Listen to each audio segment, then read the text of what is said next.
अस्सलामुअलैकुम दोस्तों, welcome back to our channel find Urdu.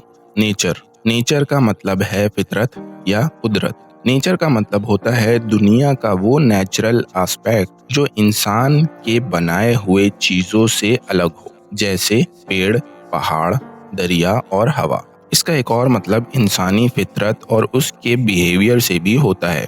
ये अल्फाज हर फील्ड में, साइंस से लेकर फिलॉसफी तक फ्रीक्वेंटली यूज होता है। फॉर एग्जाम्पल, इंसान को कुदरत का शुक्रगुजार रहना चाहिए।